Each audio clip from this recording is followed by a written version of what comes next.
I love this segment. Unfortunately, it only comes once every 2 months when the issue of Our Wisconsin magazine comes out. Mike Beno, the editor of Our Wisconsin magazine, is here with a whole bunch of great stories that all take place in the state of Wisconsin. And Mike, thanks for joining us again. I do appreciate it.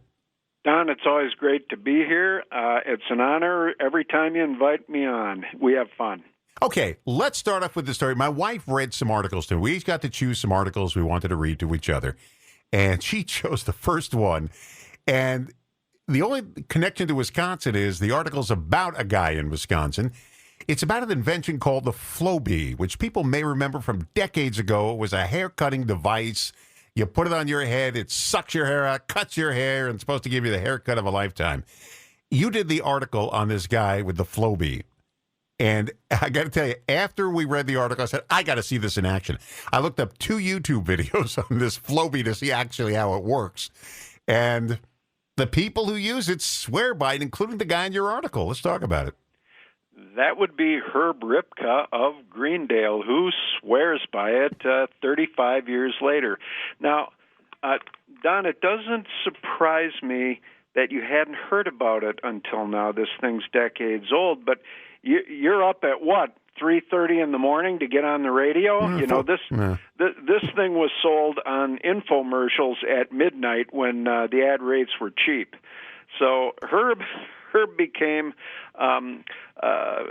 interested in this through infomercials. He worked second shift at a graphics firm in New Berlin, and he'd come home and wind down after work, and he'd see the Pocket Fisherman, Ron Popeil. He'd see the Vegematic. He'd see all these marvelous devices that'll change your life for only $149.95, and he'd take notes. He was a meticulous, very linear thinking kind of math guy, and one of these things stood out, and it was the Flowbee.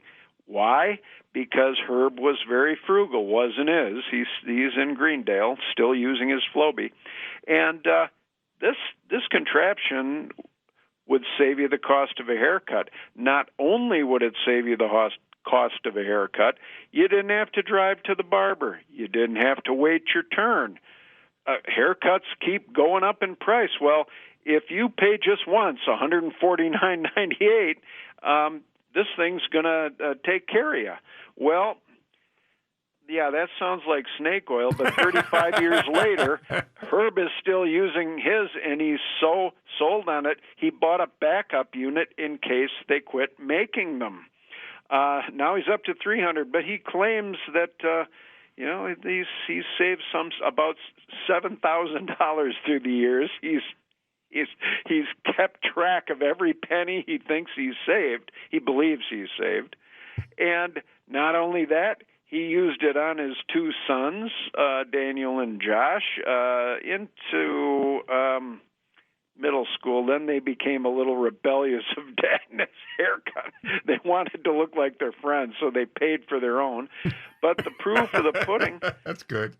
was that he cut his mother's hair. He grew up in Cudahy. His dad was a welder, heavy industrial, down-to-earth, blue-collar, frugal people, watch their money. He cut his mother's hair. She loved it. So how can you beat it? I mean, and Herb's still shaving away down in Greendale, as far as I know. You know what? I don't spend money wildly on items all the time, but I am going to do it with a haircut. I think I could afford the cost of a haircut every few weeks and look good. Now, I did, and I told you, I did look up 2 YouTube videos on the Flowbee, and supposedly there's no hair laying around because it's basically a vacuum cleaner with a cutter is what it is. Yep. It sucks your hair up. And again, it won't work with hair like mine because I have thick curly hair and it doesn't work that well with that. If you have, thinner hair, it works better. It sucks your hair up in this vacuum cleaner, and then the device clips it, and it does it while you're combing it. You got to see the YouTube video on this Flowbee. And I remember hearing about it years ago. Somebody mentioned it, and my wife mentioned it a couple of years ago. And when she said, there's an article here on the Flowbee. We got to read this thing. And I'm sure he's not the only one who swears it. And Ron Popeil, who you mentioned, he's got all the pocket fisherman. He's got all these devices, Ron Popeil. He was a big TV pitchman, and people swear by him. Yeah, there was a lot of stuff being sold in that era. I don't know if it still is, but yeah, Herb and reportedly George Clooney has used one on himself for 25 years. Yeah. You know, and Mike Myers in Wayne's World joked about it and called it the suck cut. It does suck hair up. Yeah. But you know, this is, I think, I'm glad you chose this story to talk about and kick this off today, because Our Wisconsin magazine is about Wisconsin. Yes, that's true. It says so on the cover. But truly, it's about the people of Wisconsin, and that's what makes this place so wonderful. The Flowbee was invented by Rick Huntz, who is a building contractor out in San Francisco in the 70s, somewhere in that area, in the Bay Area, and he'd get done working all day, and he'd have sawdust and wood chips and stuff in his hair, and he came up with this idea to vacuum the stuff out of his hair. What if we added a cutter to this with the vacuum hose? I could cut my hair too while I'm, getting the junk out of it. And that's where it came from. And he's on there pitching, and Herb in Wisconsin with his Midwestern values and being down to earth, heard that pitch, thought it made sense, bought it. Here we are 35 years later. You got to look up the YouTube videos for this thing if you've never seen it in action. It's you know what it looks like? You ever see those shop vacs you have? That's what it's a vacuum cleaner shop vac with a clipper at the end of it, and that's how it works. Well, this one's black and white from 35 years ago. It kind of looks like the colors that all the DeWalt things come in, but it's not made by them, and he's not using a drill on his head or a saw, but it could be, and he's smiling. Well, you know what it is? Even if you try and it doesn't work, your hair grows back. Sometimes.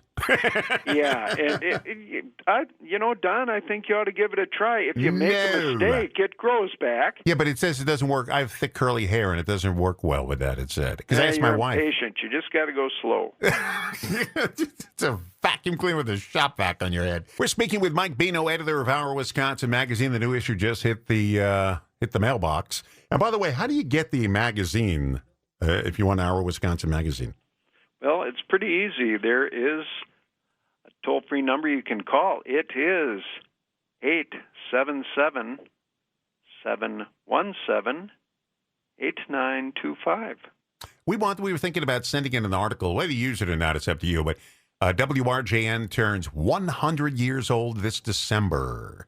Wowee. And we have a full exhibit, which will be on display beginning of December at the Racine Heritage Museum. They gave us a huge space to put the timeline, the history of the station, artifacts from the station. We have a picture of Eleanor Roosevelt in front of our microphone, and that microphone, the microphone flag that's on there, will be on display that she stood in front of talking years ago at Wingspread here, but we covered it. And there's all great pictures, memorabilia. So our 100th birthday is coming up in December at the Racine Heritage Museum, and you might be able to write something up. Maybe you use it, maybe you don't. But you did use a story on the county fairs. This is the season for state fairs, county fairs. And where I grew up, we didn't have county fairs. They just didn't have them. And the state fair was about 400 miles away, so we didn't go to the state fair. But every year we go to the Racine County Fair. My wife's from Union Grove, where they have the fair. And we went yesterday, and we stake out exactly what we're going to do when we get in there. We stake out. The first thing we do is hit the cheese curds. Got to start off with the cheese curds. After that, we hit the 4-H food stand, and I get my milkshake every year. She gets her lemonades. And then we hit the mercantile barns where they talk about the history of the fair, state fair, all these things, history of the county fair. And we do that, and then we walk around, and our church has a tent there. We walk around there. We go to the Midway. So we have it all mapped out. Yesterday was a perfect day for it. It wasn't hot, and it was just a beautiful day. But let's talk about some of the fairs you talk about here, including something we didn't know. The Ozaukee County Fair is the last fair in Wisconsin. It's free, huh? The last free fair in Wisconsin, and it's a big deal up there near Cedarburg. We have a reader named Christine Shemeka of Saukville, right next door, and she grew up in that county. And the fair in the summer was and is truly a big deal. Traditional, with in the past there was much more of an agrarian economy, family farms, I would say, in Wisconsin. It's tilted a little bit more toward industrial farms, but family farming really was the whole impetus behind the fairs. The produce that was brought in to show the animals, and the kids got into it because of 4-H principally.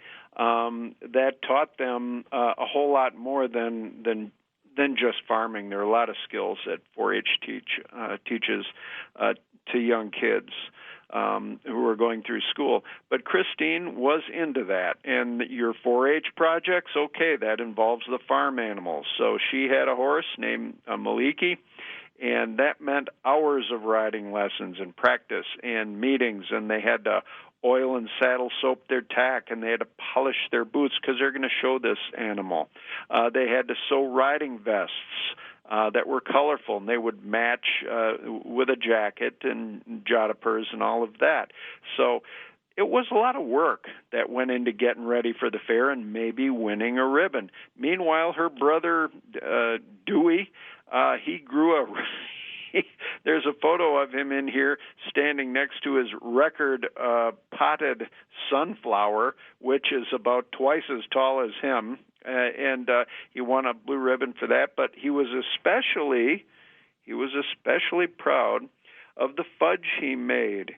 He made a pan of fudge, and of course, it's not just planting plants and animal husbandry. There's also fiber arts that sewing, and there's also foods that are judged in competition. Dewey decided to make some fudge. Made his fudge at home, and of course, all this is last minute, like any school project is. The kids are throwing this stuff together at the end. The parents are getting a little bit agitated as the clock is ticking down to get these entries in. And fudge.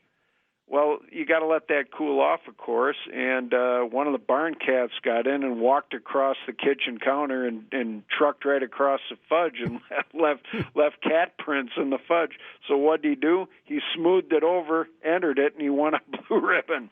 I don't know if they tasted it, but it's fun. And the Ozaki County Fair, it dates to 1859.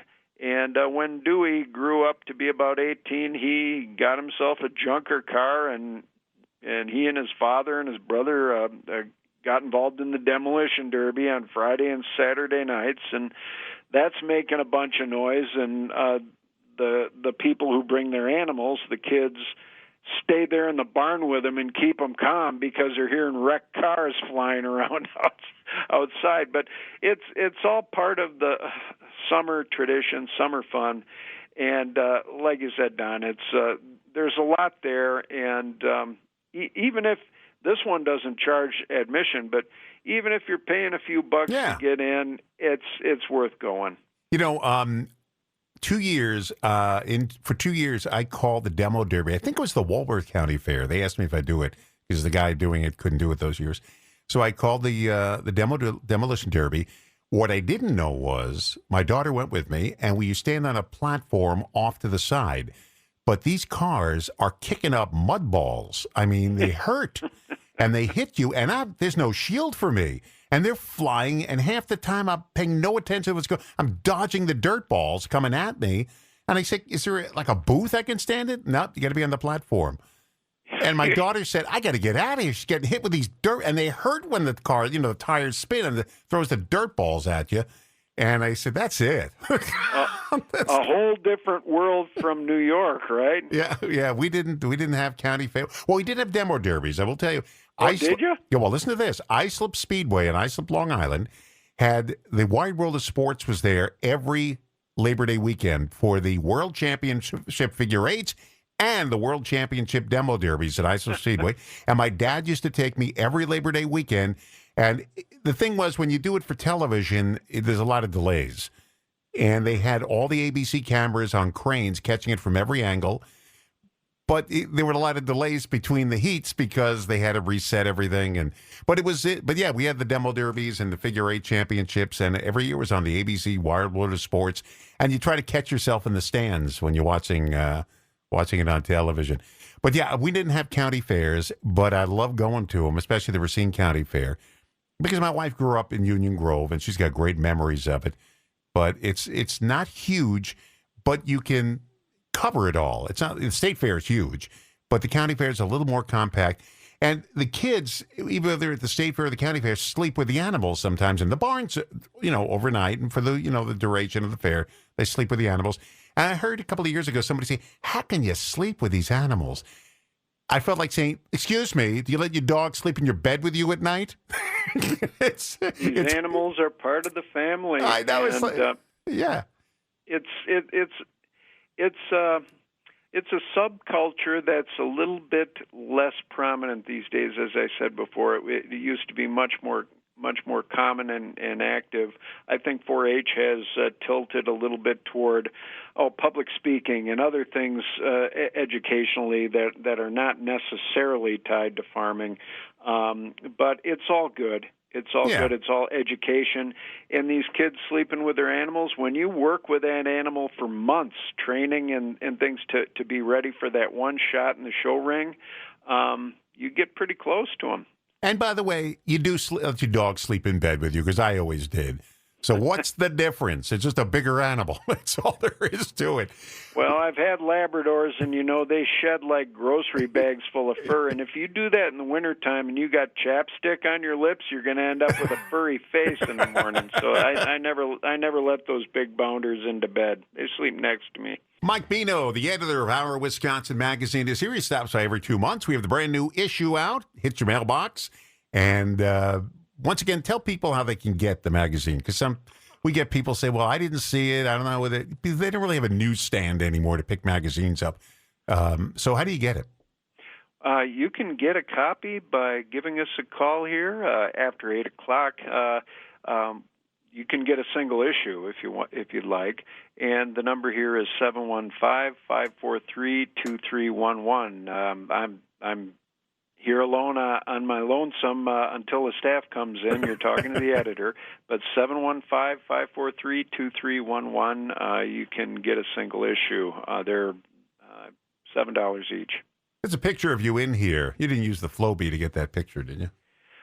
No, but that's a good idea. I mean, I'd save some money on haircuts, and I'm glad you pointed that out. I'll be 70 on my next birthday, and it takes me a while, but I get smart eventually. Because you got a big head of hair there. You can get a Flowbee. Get that. It's a little bit grayer, but I got a pretty thick head of hair. Yep. Get that vacuum cleaner on your head and clip it off. Just the thought. Let her go. Okay, so we're talking about different articles in here. Before we begin, just like radio, too, we have a lot of people that hear the ads on radio and they say, "All right, I'll try it. I'll call those people." That's how I do a lot of the stuff. I hear the ads and I give a call. It's the only way I know about stuff. And we decided, my wife said, we have to go on a weekend getaway. We went through the magazine. We found the Clausen Family Theater up in Coloma, Wisconsin. Never been there. At least I don't think I was there. And so we booked it about 2 months ago, because they really book fast. So we booked it, and we're set to go at the end of the month to the Clausen Family Theater. And from what I understand, they have different shows, and then you can pick a combo show where they pick a little bit of each one of their shows they put on throughout the year, and they put them all in one show, and that's the one we picked. Because we didn't know. We just wanted a little. It's a sampler. Highly talented family, highly talented people musically and performing. It's been the Clausen Family Music Show has been there for a long time. It's based on a farm. It's a big barn venue that's well cleaned up and polished and all that. And it's a little bit of Branson brought to the middle of the state. They do shows from 50s music to doo-wop to a Christmas show, to Elvis, to everything in between, and busloads of people do come there for their and they serve a lunch or they serve a dinner with it, and it's a wonderful getaway. And you chose a good one. I think you took the sampler there, and I'll expect a report next time we're on the air here. You let me know how that went. I certainly will. I'll give my review. I'll give you up to 1 to 4 stars. We'll see how it comes out. We did look up the reviews, by the way, and they give sterling reviews, so that's why we decided to do it. Okay, let's talk about this. I picked my 2 stories for the first half hour. That fine shine. This is you see these on the freeways. The stainless steel tankers. They contain milk. These aren't the flammable. the ones that say highly flammable. You're trying to get close enough to read it, and you say, "Whoa, I'm too close." This is the milk truck. Let's talk about that. Well, this Jim Forrest of Wausau wrote this, and the very shiny, pristine stainless steel trucks that are up and down the freeways all around this state, they're ubiquitous. You don't really even think that much of them. And I mean, for decades and decades, I've seen these, and I just stopped and let's think about these things a minute. Yeah, they're a part of Wisconsin as much as anything I can think of, and they're crawling all over the state. It's not that way in most other states. And what they're doing is these stainless steel tankers are hauling something like 32 billion pounds of milk up and down the highways of the dairy state. That's milk, but there's got to be a little bit more of a story behind it. And there is. The guys who are running these trucks, it's more than just moving some milk around. They're involved in some of the chemistry, some of the biology, some of the making sure that load is right to bring to the dairy. So you've got these smaller trucks. They take about 6,000 gallons, 50,000 pounds of milk, and then they have the longer semis, as I would say, as people say. That's 67,000 pounds of milk. So the little shorter trucks are a little bit more common, and they're hauling milk from the farms to the dairies to be converted to cheese or whatever use it's put to. Pete Lemke is one of 300 different haulers around the state. And what's interesting is that he's not only driving this truck, so he's going to go, and the trucks are not refrigerated, as you might think. They're heavily insulated. Temperature is absolutely the key thing they're looking at there, because if that milk gets to 45 degrees or higher, the whole load is rejected. It's chilled at the farm. It goes into a tower, and Pete will back that truck up in there, and then he's going to take a sample for temperature. He's watching some of these computers to see how much milk is going into the truck. So the responsibility for taking the load in and doing some testing before taking it down the road falls on the driver. He's not just some truck driver. He's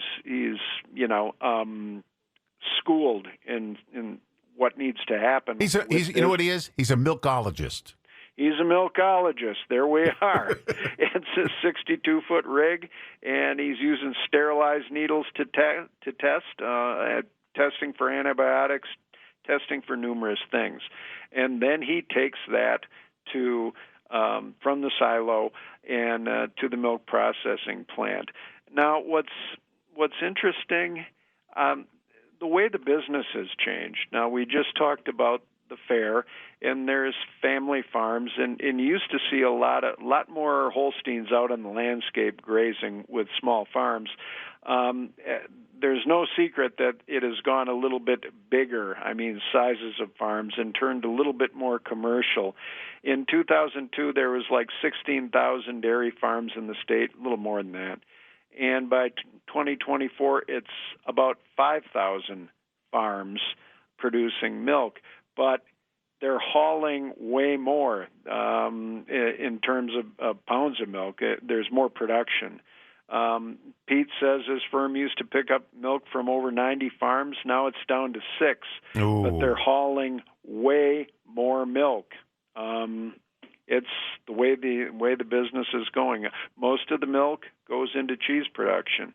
But Wisconsin's still the dairy state. California may have surpassed us in terms of total pounds of milk that's produced. But we make more cheese than anybody else, and it's always judged the best. So we're right up there. And anytime you see these shiny trucks, think about that. It's a huge industry, and these guys are proud. They purposely keep those trucks washed, squeaky clean, and if it's not quite bright enough, they use a weak acid solution to etch the outside of that and get it shiny and glossy. And they're proud of what they do. I can't imagine that temperature rising and everything is dead. They have to dump it. I can't imagine something like that happening. All that production, it's important. I don't have anything on the economics of a load, how much a load of milk is worth, dollar-wise, but it's got to be huge. I'll tell you what a gallon of milk is worth, because I drink a gallon a week. Good for you. Because all I do is drink water, orange juice, and milk. I don't drink coffee or anything, and that's all I drink. So a couple of times a day, I have a small cup of milk, but it adds up, where I got to get a gallon of milk every week. And if I'm too lazy to go to the supermarket, I hit the gas station. There's something about buying milk at a gas station that bothers me, but I do it. It's a brand name. It was at a gas station, but I do it. I'll run at it, 9 o'clock at night, hit the gas station, and because I gotta have milk, I drink a gallon of milk at a time. This is interesting. You're supporting Wisconsin, and I'm proud of you. Wow, this was amazing when I heard that. Just a few degrees, and it's done. And why don't they use refrigerated trucks? Well, I think to have that, first of all, it's got to be due to some cost, I would say. But when you've got a refrigerator unit, you're taking aboard so much more equipment, and I would guess the trucks would have to be bigger in order to do it. And I think that the key is to keep the trip short. You've got 300 haulers. I think that's why you have so many haulers with so few factories, is that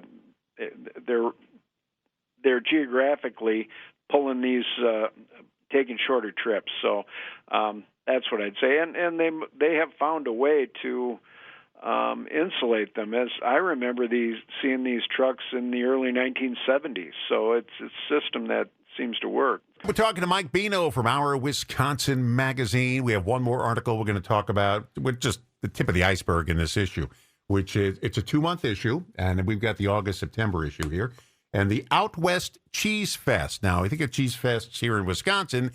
This is out west, out in California, right? It certainly is, and we just talked a little bit about California and Wisconsin's friendly rivalry in milk production. Well, in California, it's a little bit different of a lifestyle and a vibe and all of that, and we well know that. There's a fellow by the name of Jeff Kunkel who is a Wisconsin native, and he moved out to around the Bay Area in Oakland quite some time ago. And when you get away from Wisconsin for too long, you start to miss some things, And one thing that he got a hankering for was a real Wisconsin picnic, a real Wisconsin picnic where they're grilling brats and they're roasting corn and they got beer, kegs of beer and polka music, and there's Packers and Badger talk. And so there's a gentleman out there named Wayne Walsky from Milwaukee. He's the cheesemeister, the master of ceremonies, you may say, for this cheese fest. He's been involved with this since the 1980s, a picnic in California. This started in 1939. And they're up to their 86th annual. It's Wisconsinites who are just pining for home, and so they get together, about 150 people, in Galvin Park in Santa Rosa. That's about an hour north of San Francisco. And they have a hillside, and they have some shade trees, and up go the Bucky Badger pennants and flags, and the people bring their own food to dish to pass. It's baked beans and potato salads and casseroles and Jello salads and bars, brownies, and what have you. And there's a couple of bearded guys grilling up the brats, and they got 2 kegs. One's Pabst Blue Ribbon, and there's a modest entrance fee, not very much. People are dressed up in their Holstein regalia, and they have a cheese tasting competition, California against Wisconsin, and everybody's welcome. So, Jeff Kunkel, he said at a usual California picnic, there's arugula and and the only meat that's on the table is maybe the bugs that's on the salad.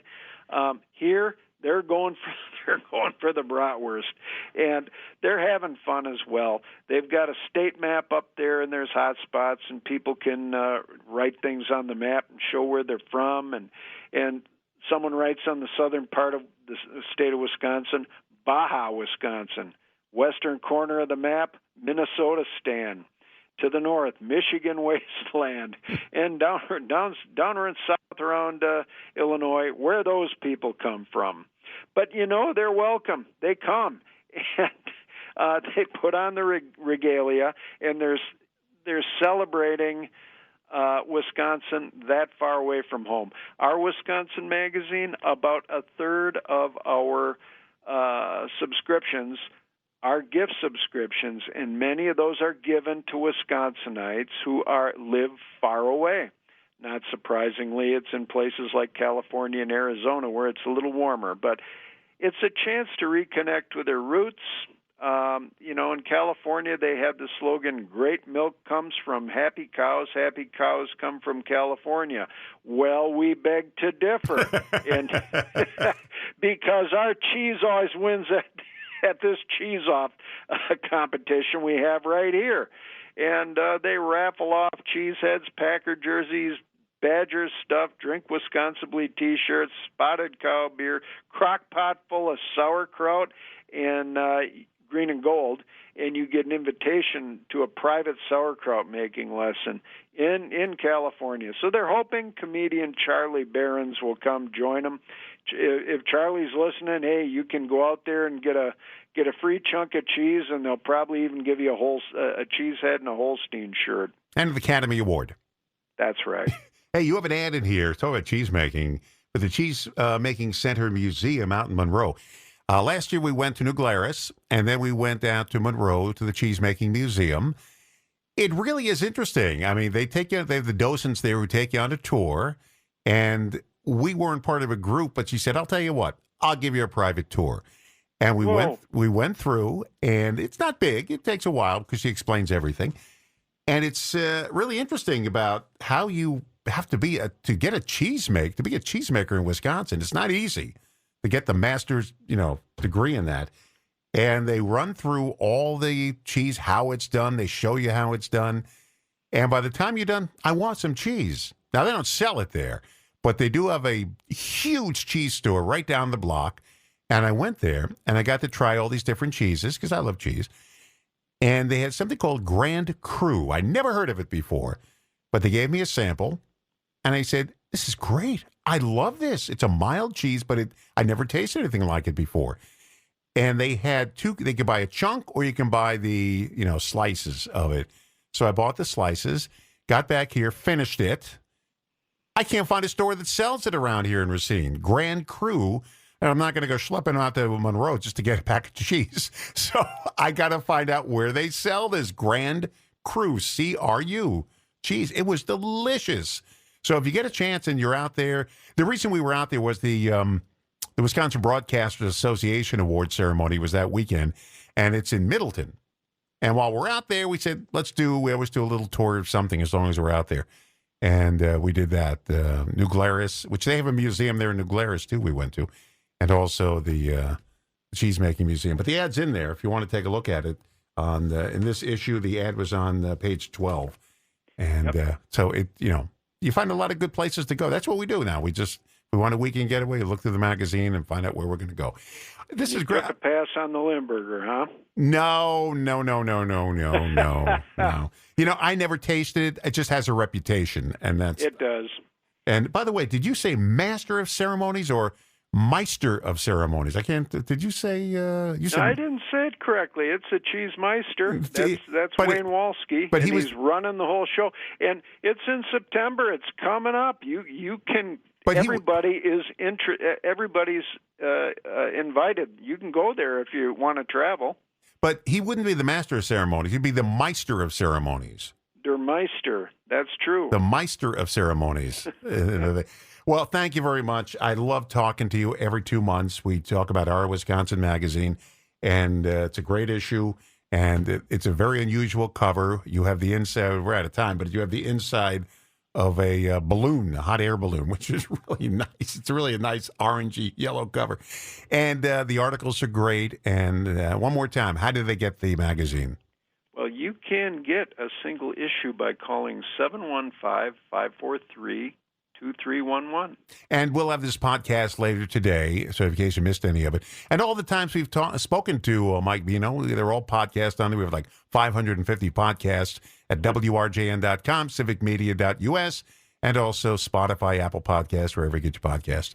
Mike, thanks a lot. I do appreciate talking to you. Always a pleasure. Thanks, Don. Okay. Mike Beno, everybody, from Our Wisconsin Magazine.